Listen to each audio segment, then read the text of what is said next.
পরে দরকার হবে। ঠিক আছে। লম্পট অসীমকে আমি এত সহজে ছেড়ে দেব না গৌতম। যতই সে সক্রিয় রাজনীতি কর্মী হোক না কেন, তাকে শাস্তি পেতেই হবেই।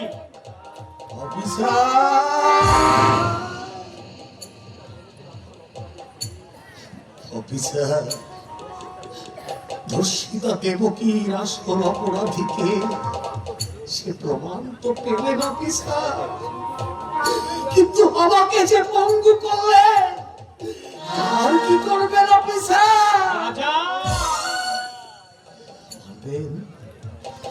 পারবেন অফিসার? আসল অপরাধীকে শাস্তি দিবেন? পারবেন নিজ দেবকীর জীবন ফিরিয়ে দিতে? পারবেন তার গর্ভের সন্তানকে এই পৃথিবীর আলো দেখাতে? দুঃখ প্রকাশ করলেই কি সব সমস্যার সমাধান হয়ে যায় দারোগা বাবু? আপনার ভুলে নিয়ে গেল নিজ দেবকীর জীবন। আপনার ভুলে কাল সংবাদপত্রে লেখা হবে রাজা মাস্তান লম্পট দুশ্চরিত্র, সে ধর্ষক। বলুন বলুন অফিসার, মানুষ দোষ করলে সাজা পায়, আর আপনি যে এত বড় ভুল করলেন তার শাস্তি কে দেবে? সত্যি স্যার, আপনার এই হরকারিতার জন্য আজ যা ঘটে গেল, গৌতম, ঠিক এই জন্যই মানুষ আর পুলিশকে ভালোবাসে না স্যার, শ্রদ্ধা করে না, ভয়ও পায় না, পিছনে শুধু গালাগালি দেয়। আপনার ভুল আপনি সামলান স্যার, এর মধ্যে আমাকে আর জবাব দেবে স্যার, আমাকে আর জবাব দেবে।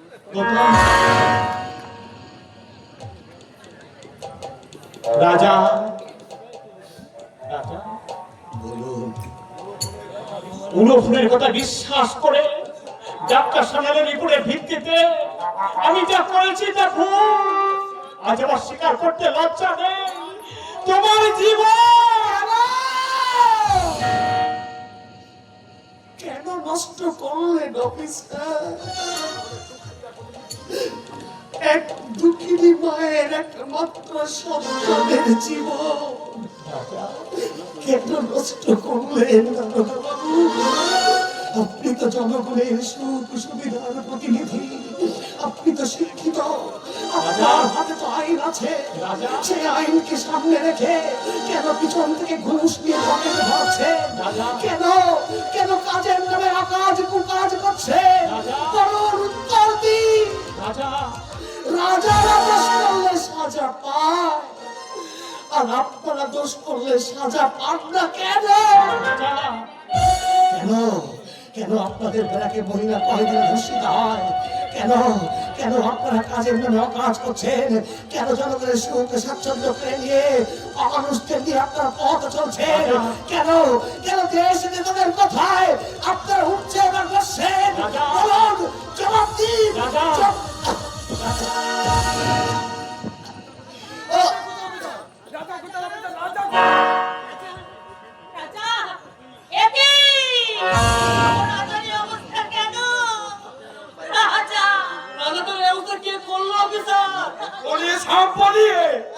ওর অবস্থার জন্য আমি দায়ী। আমারই ভুলে রাজার এই অবস্থা, আমি অপরাধী। তোমরা জনগণ, তোমরা আমার বিচার করো। হ্যাঁ, আমি বিচার করব, আমি বিচার করব। তুমি যেমন আমার বুক থেকে আমার রাজাকে কেড়েছো, আমিও তেমনি তোমার বাবার বুক থেকে আমি তোমাকে কেড়ে নেব, তারপর আমি ফাঁসির দড়িতে ঝুলব। আইনকে নিজে হাতে তুলে নেবেন না মাসিমা? আমার রাজা, এখনো চিন্তা আছে, ও জান বাঁচাতে হবে, ও জান বাঁচাতে হবে। রহিম, বলুন। গাড়ি চালাও, হাসপাতালে নিয়ে যেতে হবে। না, ও এখন আসামি, ওর সেবার ভার আমরা নেব, ওকে আমরা হাসপাতালে পৌঁছে দেব। কিন্তু অফিসার, রাজাদা না বাঁচলে সাথী বন্ধুকে বাঁচানো যাবে না অফিসার। সাথী কেমন আছে? ভালো নেই, শুধু বেঁচে আছে। বেঁচে যখন আছে তাকে আমি সুস্থ করবই। তার আগে আমাকে রাজাকে বাঁচাতে হবে। গৌতম, তুমি গাড়ি রেডি করো, এখনই রাজাকে হাসপাতালে নিয়ে যেতে হবে। না, তোমরা আমার রাজাকে নিয়ে যেও না। তোমরা খনি আমার রাজাকে তোমরা শেষ করে ফেলেছ। আমার হাসপাতালে যাওয়ার নাম করে ওকে একেবারেই মেরে ফেলবে। না মা, ওকে আমি বাঁচাবো। ও যদি মারা যায় তাহলে যে আমার স্ত্রীর সাথে যে বাঁচবে না। তোমরা ওকে সাহায্য করার হতো। আমার প্রাণের বিনিময়ে আমি রাজাকে বাঁচাবো।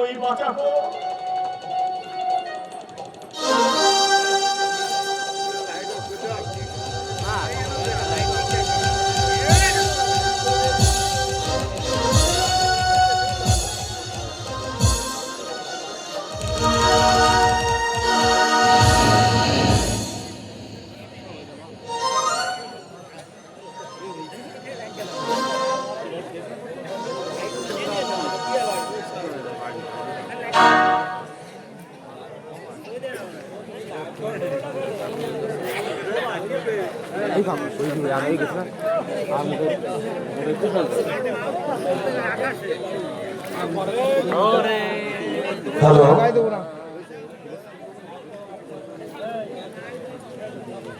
শুধু দর্শক শ্রোতা মন্ডলী,